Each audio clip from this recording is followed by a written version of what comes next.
I've been sitting here trying to think about how to start talking without scaring you, so hopefully I didn't give you too much of a jump scare.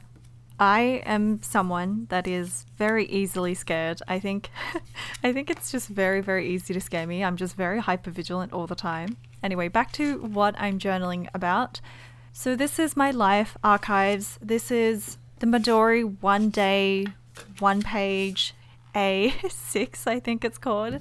And I've only been in here for about a few months now, maybe 1 to 2 months, and I'm really enjoying it more than I thought I would. It's just such a nice size that the photos can take up most of the page, and I feel like I really don't have to write, which means that backlogging is a lot easier. And I'm always conflicted because I really like writing. I really like the act of writing. I find it very therapeutic, even if I'm not writing anything in particular. But after being in the last notebook, which was an A5 for the Life Archives, I really felt like A5 was just way too big for me. It never really was my intended size. I was just trying to use up that notebook.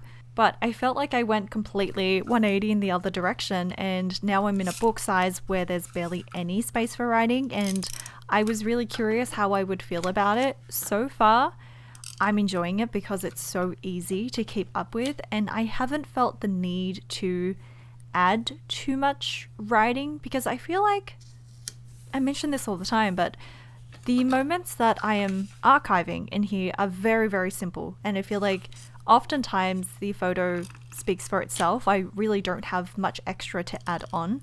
So yeah, surprisingly, I'm actually really enjoying it and not missing the writing so much, because I am writing in other journals, like my daily log every day, so much writing, so I don't feel like I have that itch to write more. So right now this is really working for me. I'm just adding a little caption or just some notes about it, but I think typically for me as well, the way I like to memory keep or document moments is just through the photos anyway, because when I flip back, that's all I really look at. I rarely kind of read, especially when there was too much writing. But yeah, so I'm enjoying this, but I don't know if I will. I mean, it's too early to say, but I don't know if I will buy this notebook again for this purpose. I'm only using it now because I really want to use it up, and it wasn't really working as like a creative journal for me, and so I adapted it to be a life archives journal since I needed a journal for that anyway.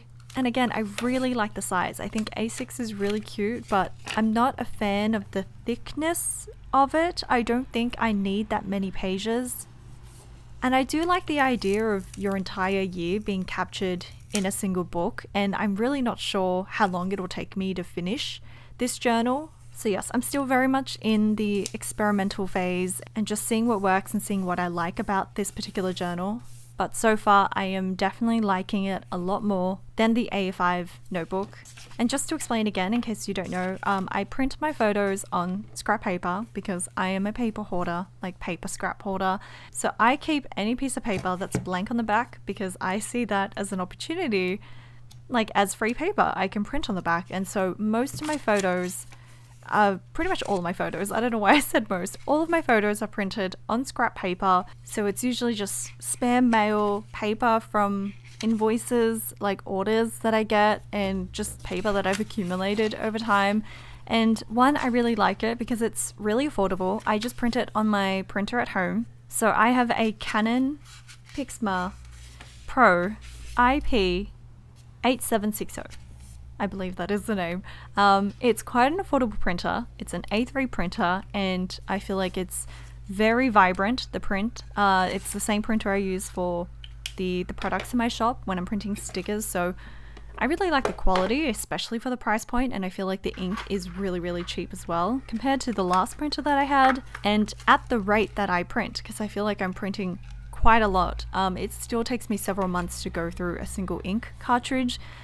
like 3-4 months, maybe 5 months even, compared to every 2 months with my last printer, which was just an ink guzzler. But there are so many different printers out there. I feel like if you're just printing, I don't know why I'm going to printer recommendations right now, but I know a lot of people love their EcoTank printers, which I believe is Epson, but I hear that those printers, the ink in that lasts a really long time, so that is an option as well. So for me, I just prefer printing on copy paper because I don't need, like, these are very, very simple moments. I don't need it to be very high quality or anything. I do have photo paper. I have a good quality printer. I even have sticker paper that I could use, but right now I'm just going through my scrap paper stash, and I feel like it works for me because it's so thin as well, and it's just so easy. So maybe one day in the future, when I've used up my entire stash, then I will rethink what I print. If there's an extra special moment, I may just print it on sticker paper or on photo paper, because I do have a lot of that. And maybe for travel journaling, I will print it on photo paper because those are a little bit more special moments. But generally, yes, there's always writing on the back. Sometimes you can see printed writing through it. But it doesn't bother me at all. I feel like I really like the way that it looks, and I feel like it's very satisfying to use up paper. So I've created a frame in Canva, and what I do is I just drag and drop images in there from my phone, and it usually takes me about 1 to 3 weeks, anywhere between 1 to 3 weeks. That depends on like what happens in my days. Like sometimes a whole week goes by and I don't have a single photo to add, and so it really depends. But again, because there's so little space in this Midori A6, I find it so easy to backlog because I kind of remember just looking at the photo, and again, I don't read the words, so it's not like the words really matter. But I just drag and drop images into Canva, and I also print images out for my commonplace on there, and also book covers for my year planner, so I can just keep track of the books that I've read. And so once I filled up an entire page, A4 page, that's when I print it out. But that's pretty much the entire process. I think if I wanted to be a little bit fancier, I could totally put it on sticker paper and use my cutting machine to cut it out, like just have a template. But because again, I want to use scrap paper, I don't really feel the need to use sticker paper right now, but that definitely is an option. And I feel like when you have a template, then you don't have to wait for the entire sheet to fill up. You could just print one photo or 2 photos at a time. I think that would work really well. I really like that every book, every journal or planner that I have feels like a very different journaling experience because of the different style that I use in it. And as you can tell from this video, I also like to batch my journaling sessions. I feel like I like to just sit down and do a 30-minute, typically 30-minute journaling session. And so right before this, I was photographing products for my shop update, and I just really needed a way to decompress and just breathe again because I was feeling really stressed. And so I had this journaling session, and I probably had some lo-fi or classical music in my ears, and it really helped me to relax and just de-stress a little bit before going back into the work. I haven't really thought about the time of day that I prefer to journal, but I think it's afternoon. I think it's when the sun is streaming through the window. That's when I feel the most inspired and reflective, and when I want to slow down a little bit because I feel creative. And so my journaling sessions typically tend to be in the afternoon, and that's when I film my videos as well.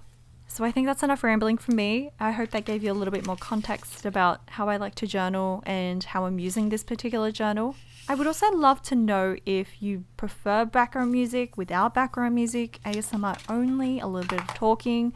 I feel like I prefer it all, and so I never really know which one to pick. So I just kind of make this a combo of all 3. But I would love to hear your feedback on what kind of videos you do prefer to body double with. Do you find it too distracting if there's talking?